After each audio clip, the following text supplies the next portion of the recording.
Iya, ini tentang kebun gizi. Jadi kami di Wahana Visi Indonesia saat ini sedang melakukan program kebun gizi. Jadi kita anggap ini sebagai salah satu langkah pencegahan untuk penanganan stunting. Kalau saat ini yang sering dibuat di desa itu pemberian makanan, itu adalah tindakan sekarang ketika anak-anak itu sudah stunting. Tapi langkah-langkah pencegahannya itu sejak dini, yaitu menyiapkan pekarangan rumah sebagai sumber gizi. Jadi catatannya adalah kebun gizi yang dibuat itu diprioritaskan dulu untuk sumber pemenuhan gizi keluarga atau kebutuhan dulu. Jangan dibalik, jual dulu baru makan. Tentang kebun gizi, latar belakangnya ini bisa dibaca sampai di belakang. Tuh ya, saya baca ya. Lalu jadi masalah kurang gizi selalu ada saat ini di sekitar kita dan sudah menjadi isu nasional. Semua sudah kenal stunting tuh? Iya, karena memang secara nasional sekarang kita dihadapkan dengan isu stunting. Dan Pak Presiden sekarang sudah mengeluarkan Perpres di tahun 2021 kemarin. Kita sekarang fokus menangani stunting dan goalnya nanti melahirkan generasi emas tahun 2045. Siapa orangnya nanti? 2045 itu? Iya, jadi adik-adik sekarang ini adalah pelaku nasional yang menjadi bagian dari generasi emas 2045 ini. Jadi adik-adiklah yang nanti akan berkontribusi terhadap negara ini. Siapa yang jadi presidennya, siapa yang jadi bupati, tentu adik-adik yang sekarang ini. Lalu yang kedua, menghemat pengeluaran keluarga untuk bahan pangan yang bisa diproduksi sendiri. Jadi kalau bisa kita buat di rumah tanpa harus dibeli, kita buat saya di rumah. Karena apa? Ome pandai leru kita bisa pastikan itu terbuat dari bahan organik. Lalu prosesnya kita tahu. Karena banyak sekarang sayuran ini kandungan gizinya malah sedikit karena lebih banyak bahan kimianya. Tapi kalau kita proses sendiri, kita bisa tahu ini dibuat dari bahan organik dan tanpa mengkonsumsi bahan kimia. Lalu yang terakhir, mendekatkan akses gizi untuk keluarga. Kemarin saat pandemi itu banyak yang kurang gizi, alasan pengaruh COVID itu dengan cengolo pasar. Jadi sumber gizi susah. Jadi kalau kita membuat kebun gizi, berarti akses gizi terhadap keluarga itu lebih mudah. Makanya kemarin Romo Leri sudah buat greenhouse di SMA sebagai contoh. Lalu menyediakan sumber gizi bagi keluarga sepanjang musim. Jadi teknik kebun gizi itu dia nanti kalau kita nanti akan belajar lebih lanjut, ada nanti istilahnya penanaman selaras musim. Jadi ketika musimnya hujan, jenis benih apa yang harus ditanam. Ketika musim kemarau, jenis benih apa yang harus ditanam. Lalu memperkuat ketahanan pangan gizi keluarga. Ini langkah-langkah pembuatan kebun gizi.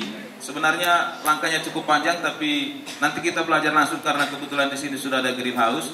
Dalam beberapa praktek nanti kita akan belajar langsung. Rekomendasi tanaman kebun gizi. Jadi kalau adik-adik bisa lihat di situ, seperti daun singkong, labu siam dan terong itu yang sering ada di sekitar kita. Jadi seperti ini kandungan gizinya.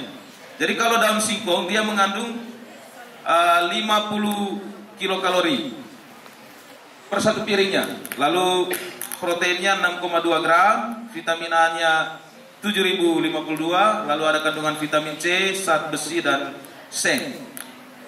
Lalu labu siam 30 untuk kalorinya dan protein dan sebagainya. Lalu terong juga seperti itu.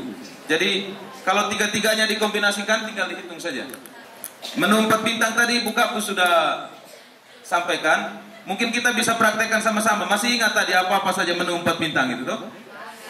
Yang pertama, yang kedua, yang ketiga, lalu yang terakhir.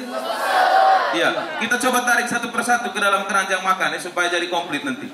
Yang pertama, makanan pokok. Kira-kira apa yang kita bisa tarik di situ? Jagung, bengkuang, lalu ada ubi. Itu untuk makanan pokoknya, yaitu sumber karbohidratnya tadi. Lalu untuk sayuran kita bisa tarik apa di sini? Yang ada di gambar? Kangkung. Apalagi? Seperti itu menu 4 bintang. Jadi kalau dengan mengkonsumsi ini saja berarti sudah paket lengkap gizi kita. Pertanyaannya sekarang adalah makanan-makanan ini tersedia tidak di sekitar kita? Tersedia toh? Jadi untuk sehat itu harus mahal tidak? Mahal atau harus butuh niat saja? Iya, kan tadi sudah dibilang makanan ini tersedia di samping kita. Jadi tinggal niat saja. Karena sering dari dulu banyak kita alasan selama minggu dewa cuter teka masalah mahal banget makanan sehat mahal. Sekarang makanan-makanan ini tersedia tidak di samping kita, di sekitar kita? Iya, tersedia. Saya kira lahan kita di Lembor ini cukup subur. Tinggal niat saja. Jadi saya tambahkan sedikit. Kalau dulu itu kita bisa kenal dengan istilah 4 sehat.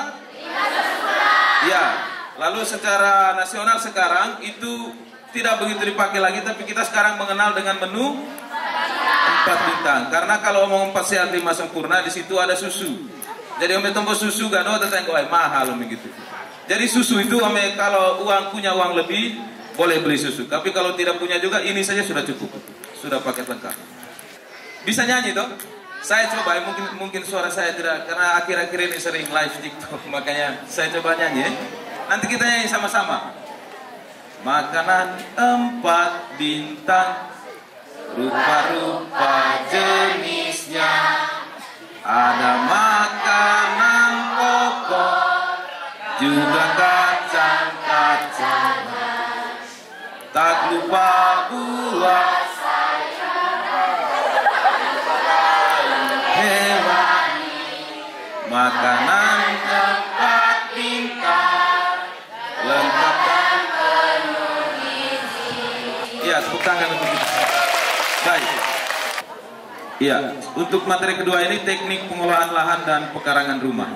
Jadi latar belakang yang pertama, generasi muda mengenal dunia pertanian harus dari sejak dini. Jadi di antara kita ini ada yang tertarik tidak menjadi petani sukses? Ada tuh? Ya, kalau ada, saya kira Romeleri sudah memulai dengan langkah yang sangat bagus, yaitu memberikan greenhouse contoh bagi kita. Mudah-mudahan bisa dibuat setiap rumah. Kemarin saya dengar cerita-cerita dengan Romeleri, katanya nanti ada 2 bedeng di setiap rumah. Betul tidak? Lalu dengan makin meningkatnya jumlah penduduk, maka pemenuhan kebutuhan pangan juga akan makin meningkat. Jadi grafik pertumbuhan kita secara peningkatan demografi setiap tahun itu selalu meningkat. Jadi kalau semakin banyak, berarti kebutuhan pangannya juga pasti akan semakin meningkat. Jadi persoalannya sekarang adalah justru kita sendiri yang menjadi pengkonsumsi, bukannya memproduksi malah pengkonsumsi, sehingga lebih banyak sayur yang datang dari luar daripada yang diproduksi sendiri. Padahal lahan kita sebenarnya sudah sangat subur. Seharusnya status kita sebagai yang memproduksi, tapi beberapa asesmen mengatakan kita malah di Lembor ini kita lebih banyak menjadi pengkonsumsi. Lalu esensi pertanian dari masa ke masa yang tidak pernah berubah, sehingga persis Omelelo lite ce Lembor di Teo lebih banyak petani apa? Petani? Iya. Jadi pungkat mangan danau irigasi goga sawah-sawah terus. Jadi persis tidak berubah. Jadi kita akan membuat beberapa contoh pertanian lainnya yang mungkin nanti kita bisa belajar bersama bagaimana memodifikasi dunia pertanian dengan zaman sekarang. Lalu bercocok tanam sayur-sayuran atau hortikultura tidak harus di sawah atau di ladang. Jadi manfaatkan lahan pekarangan rumah serta memanfaatkan polybag, ember bekas dan lain-lain sebagainya sebagai kebun gizi keluarga. Banyak yang alasan itu emang lahan itu. Oh, data ibu emang hektar gitu. Jadi sebenarnya kita ada beberapa teknik pengolahan sayur-sayuran dan beberapa jenis hortikultura itu yang tidak membutuhkan lahan yang begitu besar. Nanti untuk teknik lebih lanjutnya kita bisa belajar lagi, karena untuk yang satu ini modulnya 1 buku lagi. Nah, tujuannya adalah menciptakan ekosistem yang seimbang dan mendukung kegiatan pertanian organik termasuk pengendalian hama dan penyakit. Jadi di situ digarisbawahi kata organik. Nah, kualitas sayur itu ketika kita menggunakan bahan-bahan organik akan berbeda dia dengan yang kimia. Dia menghasilkan cepat tapi tidak tahan lama, dan begitu juga dampaknya terhadap kesehatan.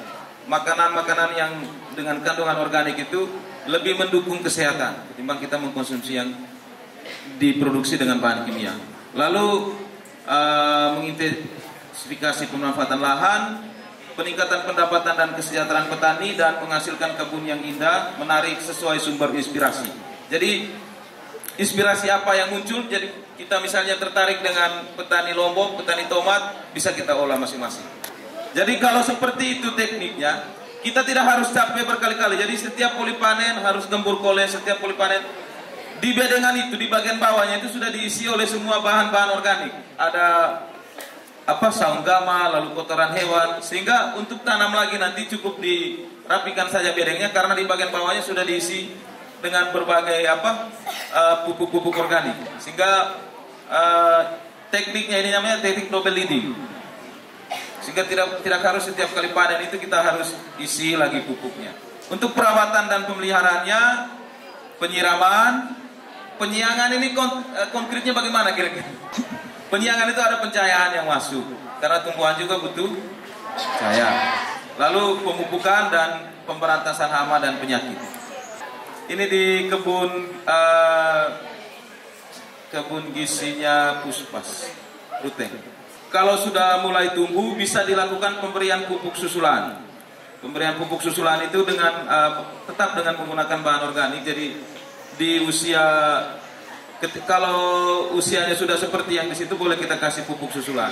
Lalu teknik pasca panennya, teknik panen sesuai jenis komoditi, lalu umur panen sesuai jenis komoditi. Jadi kita harus tahu jenis komoditi ini panennya berapa minggu atau berapa bulan, sehingga nanti teknik panennya kita bisa tahu kebutuhan di bulan ini akan ada panen komoditi ini dan kebutuhannya sekian. Untuk pemasaran hasil, lalu bisa melalui pameran, seperti kemarin di Labuan itu ada festival, bisa melalui pameran, bisa juga melalui mitra. Jadi kebetulan Wahana Visi Indonesia, kalau di Manggarai kemarin itu ada program khusus untuk pemasaran ini. Jadi, ada yang bisa berbagi cerita kan? Melihat petani sukses di desanya. Iya. Untuk materinya itu saja. Remaja SMA Santa Familia menolak stunting menuju generasi emas 2045.